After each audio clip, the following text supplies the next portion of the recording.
intelligent, conservative. AM 1170, The Answer. At first I was afraid, I was petrified, kept thinking I could never live without Welcome back. You are listening to Whissel Wednesdays here on AM 1170, The Answer. My name is Kyle Whissel, your host with Whissel Realty, joined as always by Mr. Jason Hall, Team Home Loans, self-proclaimed Chargers homer.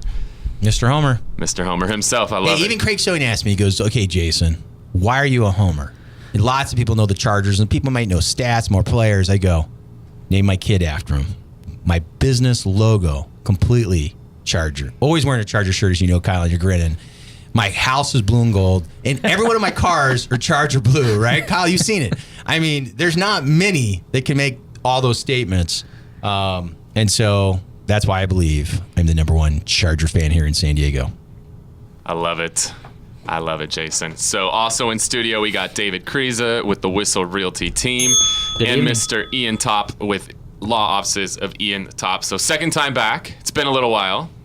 Thank you for bringing me back. But we knew Colin Kaepernick was going bankrupt. So we needed to be here for Colin. I mean, this show is for you, Colin Kaepernick. If you're listening, we're doing this just for you because you're going to need this guy to help save your butt. He's going to need some money. He's going to need to have some money forgiven. That's for darn sure. So, Ian, talk a little bit about, just let's start out with the basic. What is bankruptcy for those that aren't familiar with it? We've all heard the term, but a lot of people don't know what it actually means. So, anytime someone's dealing with debt, whether it's a little bit to overwhelming, and remember, debt is relative.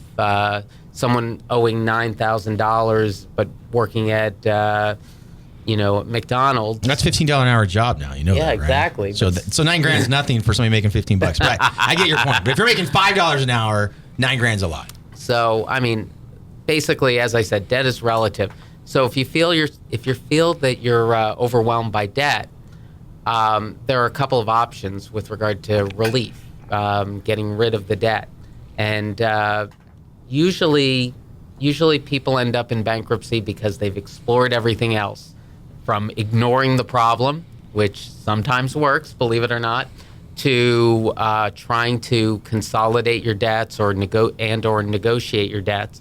It just, you don't have enough money, you don't have enough other resources to pay it off. You end up seeking the assistance of an attorney who handles bankruptcy.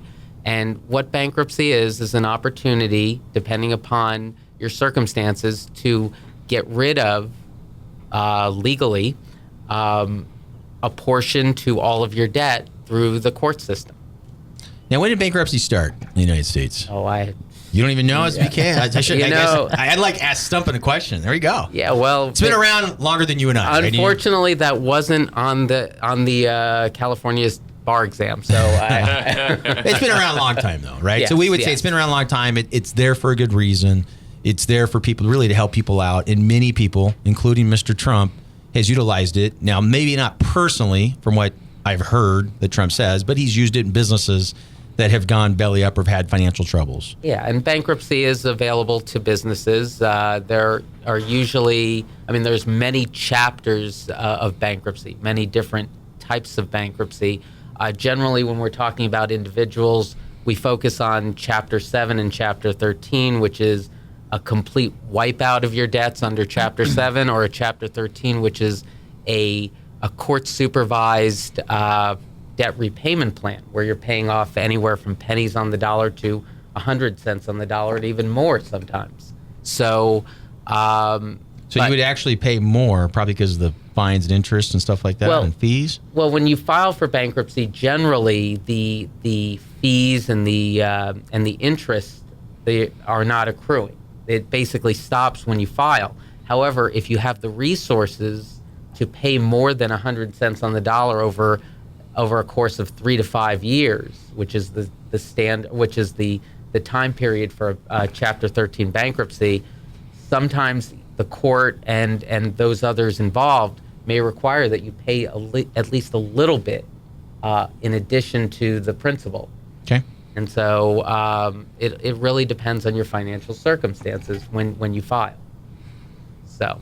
I love it. And then, so the bankruptcy that Trump's filed, which I believe he's done either 2 or 3 times, is Chapter 11. Correct. So what is Chapter 11? Chapter 11 is an opportunity for a business and sometimes an individual, when they're not eligible for the other chapters, to do some sort of reorganization, make sure that the business is in a better place to continue to operate and pay off the financial obligations, the debts of the business. Okay. And so there's been a lot of big businesses going bankrupt lately. I mean, you've seen Sports Authority just There's went out. countries going bankrupt right now. Right? This is crazy. Yeah, David is from Detroit. I think Detroit went bankrupt not too long ago. I mean, a city can literally go bankrupt. Yeah. So, Correct. I mean, you're seeing it more and more. Why do you think that is?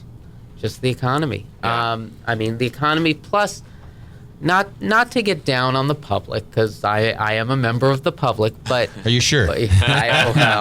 more so than some in the room. No, I'm just kidding. I'm kidding. But Love Talking to you, Jason, not me. I know. Yeah. I It's know. talking about your prowess. Yeah, exactly.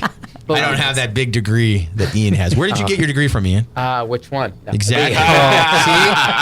See? There's a true smart I- guy when you ask which one. I love it. I went to UC Davis undergrad, and then decided to try something new, and ended up in the Midwest and graduated from Mizzou, University of Missouri Nice. Columbia, for my law degree. So Both those are great schools. yeah, Congratulations. It was a great experience, and set me up pretty well here. So, but today's society, the public, there's an overall sense of entitlement, as well as a very materialistic way of looking at things. And why I say this is I get a lot of clients who come in and they owe $70, $80, $100,000 in consumer debt, in credit card debt. And when we're going over what they own, they might have a house, they may have a car, but everything else that they bought, the TVs, the Xboxes, the video game systems, all of those. Vacations to the U.S. Virgin Islands. Exactly. Everything's gone.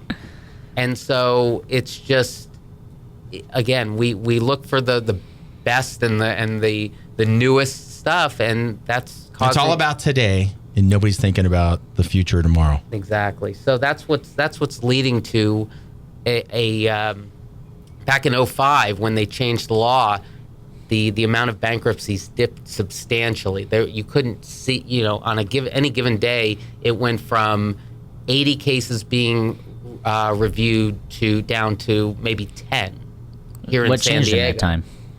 The law changed to make it harder for debtors to file for bankruptcy, and also to make sure that those that are really seeking bankruptcy really need it. So they're holding people accountable. There were a lot of people that were just filing bankruptcy because it was the going trend and it was an easy way out. Right. And so then it dipped, and lately it's because of the economy and because of everything, it's just gone up, and we're almost back to where we were before 2005. So Wow. I love it. Again, you're listening to Whissel Wednesdays here on AM 1170 The Answer. We're talking with Ian Topf. If you want to connect with Ian, 619-663-CELL, 619-663-7355. You can call or text us. We'll get you connected. So, Ian, what does somebody need to do to be eligible for bankruptcy? Can anybody file it, or what's the eligibility requirements?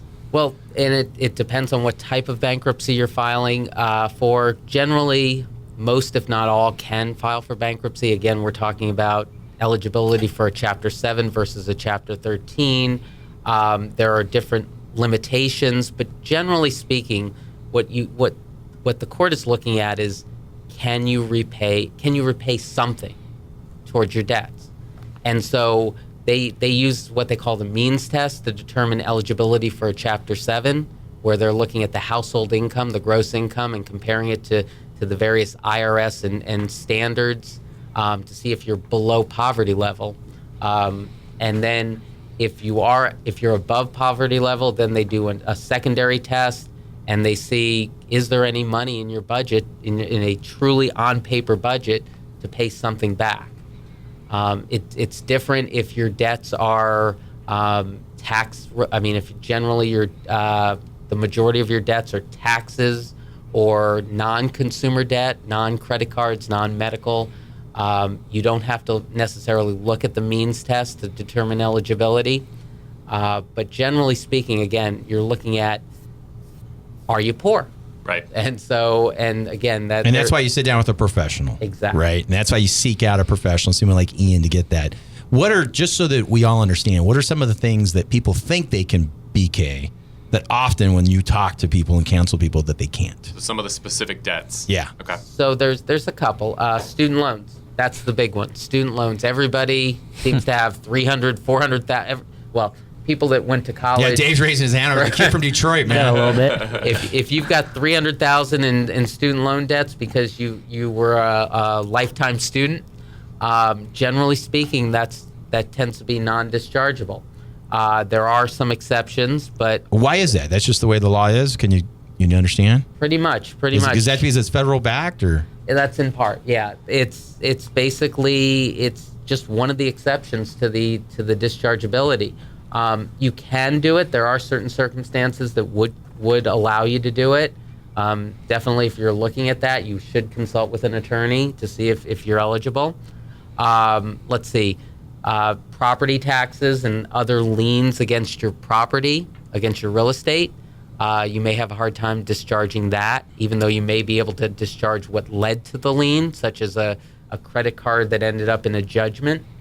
You might not have personal liability, but your property would. So, Got it. I love it. This is good stuff. So again, if you want to connect with Ian, our bankruptcy expert here at Whissel Wednesdays, give us a call, shoot us a text, 619-663-SELL, 619-663-7355. We can get you connected with Ian, figure out, is a debt settlement ideal for you? Is a bankruptcy ideal? Chapter 7, Chapter 13. There's a lot of variables. You really need an expert like Ian to help guide you through that. So we're going to head to a break. But again, if you want to connect with Ian, 619-663-SELL. When we get back, I want to talk to David Kreza, Whissel Realty. I want to find out what's going on in the rental world in San Diego and if renting even makes sense anymore. We're going to head to a break. We'll be right back on Whissel Wednesdays.